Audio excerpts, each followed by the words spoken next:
महाराष्ट्राचे सुसंस्कृत मुख्यमंत्री एवढे ट्रोल का होत आहेत, तर आपण हा व्हिडिओ सुरू करण्याच्या पूर्वी आज जरा मुख्यमंत्री काय बोलले आणि त्यांच्या क्रियेवर प्रतिक्रिया कशी झाली ते बघूया आपण. ते का ट्रोल होत आहे ते बघू. हा व्हिडिओ पहिले मजेदार आहे जरा. हा बघा, तुम्ही ऐकला असेल, बघितला असेल, पण आज राव माझ्यासोबत आहे बघा, तुम्हाला मजा येणार आहे आज. हमारे जयंत राव जी ने सही बात कही, उनको कुत्ता नहीं पहुंचता. वो आजकल सोशल मीडिया पर आकर सबको गाली देते हैं, मुख्यमंत्री को भी गाली देते हैं. ऐसे कुछ भाड़े के टट्टे इस मिसिंग लिंक के बारे में भी पैसा ले लेकर सोशल मीडिया पर लिख रहे थे.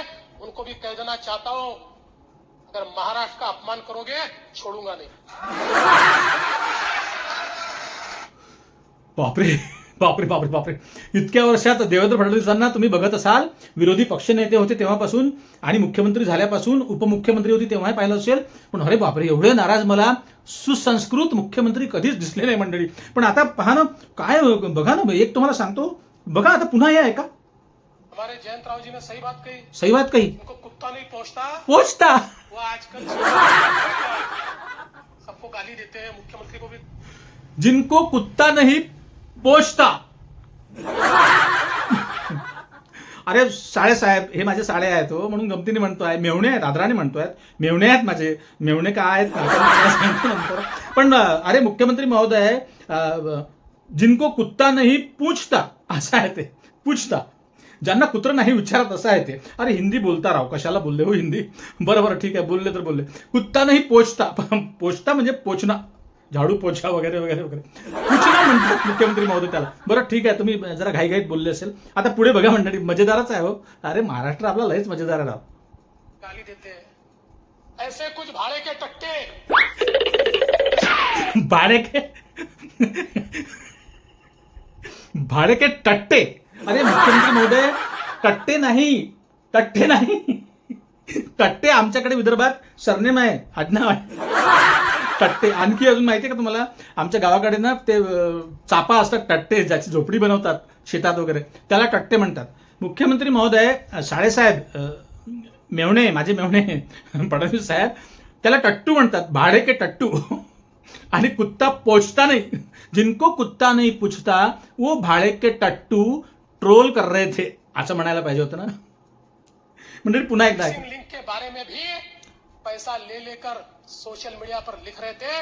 उनको भी कह देना चाहता हूं, अगर महाराष्ट्र का अपमान करोगे छोड़ूंगा नहीं. बिलकुल बिलकुल मुख्यमंत्री महोदय, बिलकुल सोडायचं नाही यांना, कोणालाच सोडायचं नाही. तुम्ही त्यांना काय, अरे बापरे, सोडायचं नाही म्हणजे याचे अर्थ अनेक होतात. आता मंडळी बघा, हे आहेत आपल्या महाराष्ट्राचे सुसंस्कृत, सभ्य, एका विशिष्ट समुदायातून आलेले मुख्यमंत्री देवेंद्र साहेब फडणवीस उर्फ देवाभाऊ. आता माझे साडे लागतात ते नात्याने. का लागतात माहिती आहे का तुम्हाला? अहो तुम्हाला साधं कळत नाही का हो? ते बरं, साळे वगैरे शब्द थोडासा, छोटा साळा असला त्याला म्हणतात, पण मोठा असला बायकोपेक्षा त्याला मेवणा म्हणतात, आमच्याकडे म्हणतात हो. आता बायकोचे भाऊच आहे ना हो ते देवाभाऊ. म्हणजे तुम्हाला कळलं का, लाडकी बहीण 1500 रुपये घेते ना माझी बायको, माझी पत्नी माझ्या साळ्याकडून. माझे साळे झाले, गमतीच्या भागाने मी म्हणतोय. पण मंडळी माहिती आहे का, इतकं हसू होतं ना कधी कधी, असं इतकं हसू ज्यांना पब्लिक ओळखते, जे लोकप्रिय असतात, जे बिलकुल काय ग्लॅमरमध्ये असतात नेहमी, त्यांनी असं काही बोललं की त्याची मोठी खिल्ली उडते मंडळी. एक तर टट्टे हा शब्द नाही, टट्टू, भाडे के टट्टू. आणि कुत्ता नाही पोचता नाही, कुत्ता कोई पूछता नाही आपको.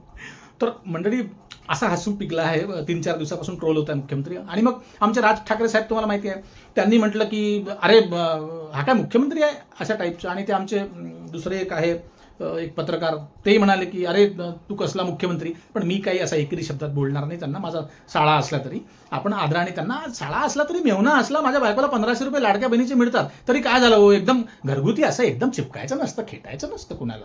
त्यांनाही जरा आदराने म्हणायचं असतं, मुख्यमंत्री आहेत त्या. तर देवाभाऊ, तुम्हाला सांगतो मी, एक गोष्ट लक्षात घ्या. आता महत्त्वाच्या मुद्द्यावर येऊ आपण मंडळी या व्हिडिओमध्ये, की मुख्यमंत्र्याला ही गोष्ट फार जिव्हारी लागली. मुख्यमंत्र्यांना जिव्हारी लागली. कोणती? की ते उड्डाणपूल खचले, काय कोणता लिंक होता, त्या लिंकवरनं काही जे काही ते दरड कोसळली आणि मग ते 700 करोड रुपये वगैरे कोटी रुपये पाण्यात गेले, लोक ट्रोल करायला लागले. आता विरोधी पक्षाला मंडळी सभा असतो. तुम्ही विरोधी पक्षात होते तेव्हा तुम्ही चुपचाप शांत बसायचे का शाळेतल्या लेकरासारखे? देवाभाऊ, तुम्हाला माहिती आहे ना, तुम्ही किती असेच तर करायचे. तुम्ही सकाळ झाली की असेच करायचे, कागदाचं बंडल तुमच्या हाती राहायचं. आठवतं का देवाभाऊ तुम्हाला? तुम्ही वेगवेगळ्या टीव्ही चॅनल्सवर जायचे आणि तुम्ही स्वतः फोन करायचे पत्रकारांना, चॅनल्सला, अरे मला येऊ द्या डिबेट्समध्ये, मला येऊ द्या डिबेट्समध्ये. कारण तुम्ही विरोधी पक्ष नेते होतात. विरोधी पक्ष नेते नव्हता तेव्हापासून तुम्हाला ही सवय आहे, कारण तुम्ही बोलण्यात चाणाक्ष आहे का, कारण तुम्ही एका विशिष्ट समुदायातून येतात. आणि लोक तुम्हाला ट्रोल का करतायत? लोक तुम्हाला सुसंस्कृत म्हणून चिडवतात काय? तर तुम्हीच आमची आता साड्याची बायको, आमच्या ती काय ती आमची कोणती अमृताबाई, त्या म्हणाल्या होत्या की आमचा समुदाय जरा श्रेष्ठ आहे, वरिष्ठ आहे, आम्ही वरिष्ठ जातीमधून येतो वगैरे असं बोलल्या होत्या त्या. त्यामुळे मग आता मामीच बोलली आहे, तर आमच्या लेकरं मामी म्हणतात त्यांना. आमच्या शाळा आहे ना, तर आमच्या लेकरं त्यांना मामी म्हणतात, यांना मामा म्हणतात देवाभाऊंना. तर देवाभाऊ तुम्ही सुधरू द्यायचे नाही जेव्हा विरोधी पक्षात होते तेव्हा. हां, आता तुम्ही काय करता माहिती का? कपटी भावना वापरताय. ज्यावेळेस मुख्यमंत्री उद्धव ठाकरे होते कोरोनाच्या काळात, त्या काळात तुम्ही सीएमचा सीएम केअर फंडला पैसे देऊ नका असं आवाहन केलं होतं भाजपच्या लोकांना, की तुम्ही सीएम केअर फंडला पैसे द्यायचे नाही, तुम्ही पीएम केअर फंडला पैसे द्या. असे तुम्ही वागले महाराष्ट्रासोबत. लोक महाराष्ट्र विसरला नाही, लक्षात घ्या. कितीही सुसंस्कृतपणा दाखवला आणि कितीही बघा, आणि खोटे बोलता तुम्ही, हे यात तर काही शंका नाही. तुम्ही खोटे फार बोलता. खोटे काय तुम्हीच बोलताय, काँग्रेसवाले बोलत नव्हते, शिवसेनेवाले बोलत आहे, अशातलं मी बोलत नाही बरं का. ही राजकारण्यांना सवयच असते. ज्याला सगळ्यात चांगलं खोटं बोलता येतं, जो जास्त लबाडी करू शकतो, तोच राजकारणात येऊ शकतो, लक्षात घ्या. आता तुम्ही काय म्हटलं नंतर, महाराष्ट्राची बदनामी केली तर मी कुणाला सोडणार नाही, मैं किसी को छोडूंगा नाही. ही धमकी संसदेतून, सभागृहातून, विधिमंडळाच्या सभागृहातून तुम्ही देताय, ते कितपत योग्य आहे? मुख्यमंत्री तुम्हाला अख्खा देश बघतो, देश नाही जग बघतं. हे किती योग्य आहे? तुम्ही अनेकांच्या तोंडात बोडे कोणता नेहमी, तर तुमच्यावरती ही पाळी आलेली आहे. आता सहन करा, ट्रोलिंग सहन करावं लागतं. तुम्ही काय म्हटलं, महाराष्ट्राला बदनाम करू नका. म्हणजे तुम्हाला म्हटल्यावर तुम्ही म्हणजे महाराष्ट्र आहेत का? नाही. असं अनेक लोक कालपासून व्हिडिओ करतायत. देवेंद्र फडणवीस एकटे म्हणजे महाराष्ट्र नव्हे, पंतप्रधान नरेंद्र मोदी म्हणजे भारत देश नव्हे, हे तुम्हाला वारंवार सांगावं लागून राहिलं. तुम्ही ते लक्षात घ्या. सत्ता ही कायमची नसते. तुम्हाला असे स्वप्न पडत आहेत की आता पुढची 50 वर्ष आमच्या दाळ्या मिशा पिकेपर्यंत, आम्ही तिकडे गौऱ्यांवर जाईपर्यंत आम्हीच राहू. हा अहंकार सोडा. महाराष्ट्र बदनाम झाला. तुम्हाला आता काही तुमचे रोड तुटले फुटले, त्या गडकरी साहेबांनी शोध लावला इथेनॉलचा आणि बिचारे फसून गेले. का हो? फडणवीस साहेब, साळेसाहेब, मेवणे साहेब, 456 शेतकऱ्यांनी आत्महत्या केल्या गेल्या 6 महिन्यात. तेव्हा महाराष्ट्र बदनाम झाला का? तेव्हा नाही झाला महाराष्ट्र बदनाम. 22 लाख विद्यार्थ्यांचं भविष्य धोक्यात गेलं फडणवीस साहेब. पेपर फुटला, पेपर फुटीचं प्रकरण झालं, तेव्हा महाराष्ट्र बदनाम नाही झाला. जेव्हा मागच्या वर्षी मराठवाड्यात, पश्चिम महाराष्ट्रात पुरानं कहर केला, नाकातोंडात पाणी शिरेपर्यंत शासकीय मदत त्यांना पोहोचली नाही, अनेक सामाजिक संस्थांनी त्यांना मदत दिली, तेव्हा महाराष्ट्र बदनाम नाही झाला. कोरोना काळात तुम्ही सावत्र भावासारखे, सावत्र बापासारखे वागले उद्धव ठाकरेंसोबत, तेव्हा महाराष्ट्र बदनाम नाही झाला. अशा किती घटना तुम्हाला सांगायच्या? तुमच्याच काळातल्या किती घटना सांगायच्या? सरपंच संतोष देशमुख यांची हत्या झाली आणि त्या हत्येच्या कटामध्ये तुमचा मित्रपक्ष राष्ट्रवादीचा कार्यकर्ता सहभागी होता, वाल्मिक कराड, धनंजय मुंडेंचा सगळा सोबती, तेव्हा महाराष्ट्र बदनाम नाही झाला. आणि तुमच्यावर टीका केली की महाराष्ट्र बदनाम झाला. राम मंदिरात चोरी झाली, तुम्ही म्हणू नका चोरी का झाली, हिंदूंचे पैसे चोरले असं तुम्हाला म्हणायचं आहे, काही हरकत नाही, चलने दो. तेव्हा तुम्ही देशद्रोही ठरता, धर्मविरोधी ठरता. म्हणजे तुम्हाला काहीच म्हणायचं ना. काही तुमच्या बापाचा देश आहे का? तुमच्या बापाचं राज्य आहे का? तुमच्या बापाचा महाराष्ट्र आहे का?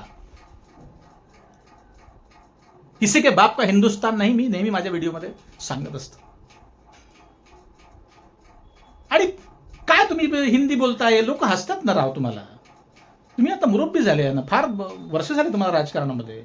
आणि हिंदी का बोलले तुम्ही मराठी संसदेमध्ये? तिकडे आपल्या जे जे महाराष्ट्र माझा गीत होत असतं ना मराठीचं. राज ठाकरेंना चीड आली फार. त्यांनी ते बिचारे मराठीसाठी एवढे दोघे भाऊ लढतायत, तुम्ही पुन्हा हिंदी घुसवताय त्या सभागृहात. मैं किसी को छोडूंगा नहीं, जिसको कुत्ता नहीं पोछता, जिनको कुत्ता नहीं पोछता नहीं पूछता, त्यांना राग आला राज ठाकरे साहेबांना. मराठीसाठी भांडतायत दोघे भाऊ बिचारे. आणि याच्यासाठीच मग तुम्ही, अगर तुम्हाला हिंदीवरती प्रेम असेल, मग असे लोक कनेक्शन जोडतात ना, तुम्ही हिंदी भाषेवरती का हिंदी भाषा लादत होते, आणत होते चोरीच्या मार्गाने, पण तुमचा फंडा सक्सेस झाला नाही. असं करू नका. बघा, मुख्यमंत्री महोदय अतिशय चिडलेले आहेत लोक. कमेंट्समध्ये वाचा, कमेंट्स वाचा जे समर्थक असतील. आणि अंधभक्त कुठे गेले? अंधभक्त जरा बेपत्ता गायब झाले आता. त्या गेल्या महिनाभरात तर अंधभक्तांचा पत्ताच नाही. शेजारचे पाजारचे अंधभक्त अगदी बेपत्ता झाले आहे. जेव्हापासून पेट्रोल वाढलं तेव्हापासून अंधभक्त कुठल्या टनेलमधून घुसून कुठे निघाले माहिती नाही, बेपत्ता झाले. काहीच बोलत नाही, चिडचिप आहे. कारण त्यांनाही त्यांच्या जिवारी लागत आहे ना पेट्रोल. हा, आणि आता आजी बाबाजींनी आमचे सायंटिस्ट नागपूरचे ते न्यूटन गडकरी साहेब, त्यांनी इथेनॉल मिक्स केलं. गाड्या खराब होत आहे रस्त्यावर लोकांच्या. त्यात पावसाचा मारा. आता काय होते की कधी कधी कुणाची गाडी पावसाने खराब होत असेल, कुणाच्या पेट्रोलमध्ये पाणी गेलं असेल, असं होत असतं. पण आता सगळी ही सगळी भानगड जी आहे ती गडकरीच्या डोक्यावरती आलेली आहे. इथेनॉलचे सायंटिस्ट मोठे खूप जास्त उचापती होत आहे. असं नाही वाटत का तुम्हाला? खूप जास्त उचापती करताय. अलीकडे तर आता माझा एक मित्र होता, माझा ऑर्केस्ट्राच्या त्या जमान्यातला, बापरे 97चा माझा एक मित्र, एक अजित जाधव, नाव घ्यायला काही हरकत नाही, नागपूरचा फार मोठा गिटारिस्ट आहे. त्याचा मला परवा 3-4 दिवसाच्या पूर्वी फोन आला. तुम्हाला रिनेश, तू फार चांगलं बोलला यार या सगळ्या राजकारणाच्या अशा अत्यवस्थेवरती, या घाणेरड्या राजकारणावरती. मी खरोखर बीजेपी माइंडचा माणूस आहे, पण तरी तुझं हे ऐकून ना मला आता माझं डोकं सटकायला लागलं. अनेक बीजेपी माइंडचे लोक ज्यांनी वोटिंग केलं बीजेपीला आणि ज्यांनी धोका खाल्ला असं म्हणत आहे, लोक पश्चाताप करत आहे, फार पश्चाताप करत आहे. इतकं ट्रोल करत आहे लोक बीजेपीला, इतकं ट्रोल करत आहे. तुम्ही माझ्या व्हिडिओ खालच्या कमेंट्स बघा, तुम्हाला 1% 1-2% कमेंट्स अशा तुम्हाला निगेटिव्ह मिळतील. निगेटिव्ह अर्थातच म्हणजे मला ट्रोल करतील लोक. पण 99.99% तुम्ही, मी खोटं बोलत नाही, कमेंट्स बघा. जो दिखता है वो बिकता है. आणि माझ्याच चॅनल खाली नाही, तुम्ही वेगवेगळे चॅनल बघा महाराष्ट्रातले, कुठलेही चॅनल बघा. ते 2-3-4 भटुकले सोडून द्यायचे ते महाराष्ट्रातले, ते एकदम गधडे आहेत, ते फार असे शहाण्यासारखे बोलायला लागतात, त्यांचं सोडून द्या. बाकीचे सगळे कमेंट्स बघा तुम्ही. अतिशय शिवीगाळ करत आहे लोक भारतीय जनता पक्षाला, भाजपला. पक्षफोड्या, काय वेगवेगळे मीम्स बनवत आहेत, चित्र बनवत आहेत, काहीतरी त्या फडणवीसांचे विचित्र चित्र बनवत आहेत. असं कधी घडलं नाही. आता तुम्ही म्हणाल तेव्हा सोशल मीडिया ॲक्टिव्ह नव्हता, पण तरीही लोक शिव्या द्यायचे तेव्हाही, झाडाखाली बसून, पारावर बसून. काय तुम्ही, मी कुणाला सोडणार नाही. अरे ती काय करू देणार नाही तुम्ही? म्हणजे तुम्ही भ्रष्टाचार होऊ द्याल? तुम्ही काल परवा बांधलेला पुड्डाण पूल तो पडेल, त्याची भिंत कोसळेल आणि कुणी काहीच बोलायचं नाही. अरे बापा, हा महाराष्ट्र कुणाला, आम्ही टॅक्स देतो भाऊ, कर देतो. साले लाडकी बहीण आहे तोपर्यंत तुमचं आमचं नातं आहे. आणि ते कसं की वाया जाईल ते आमचे 1500 म्हणून आम्ही घेतो. आम्हाला आवडत नाही, नको. त्यापेक्षा सुविधा द्या, सुख द्या, शेतकऱ्यांच्या मालाला भाव द्या, कर्ज माफ करा 100%, नकलीपणा करू नका. काहीतरी त्या बच्चू कडूला समजावून त्यांना आयात केलं आणि सगळा कार्यक्रम संपला असं तुम्हाला वाटत आहे फडणवीस साहेब? तुम्ही खोटे बोलतात. तुम्ही आश्वासन दिलं होतं, तुम्ही कोरा कोरा कोरा कोरा म्हटलं होतं. हां, तुम्ही पडून जाऊ नका शब्दापासून, लक्षात घ्या. कारण तुम्ही महाराष्ट्रातले रहिवासी आहात. हां, लोक सोडणार नाही, लक्षात घ्या. आणि शेतकऱ्यांची अशी श्राप घेऊ नका. त्यांचं कर्ज माफ पूर्णपणे करा. ती नाटकबाजी ठेवू नका. आम्ही बँकेला आमच्या कॉल केला, बँक मॅनेजर म्हणतायत की अरे काही नाही, सरकारचं धोरण बरोबर नाही, आम्हाला काही वेगळं सांगतायत, तुम्हाला काही वेगळं सांगतायत, GR काही वेगळा काढतायत. सोयीनुसार वेगवेगळ्या ठिकाणी बोलून आपला टाइमपास नको, असं करू नका. तर असे आता तुम्हाला आम्ही भाड्याचे टट्टे वाटत असू, हमको कुत्ता नहीं पोछता, तू नहीं पोछता. नमस्कार, भेटू मंडळी. सबस्क्राईब करा चॅनलला. हां, आणि भडाभड भकाभक कमेंट ठोका आणि जाऊ द्या व्हिडिओ व्हायरल करायला. जाऊ दे. नमस्कार.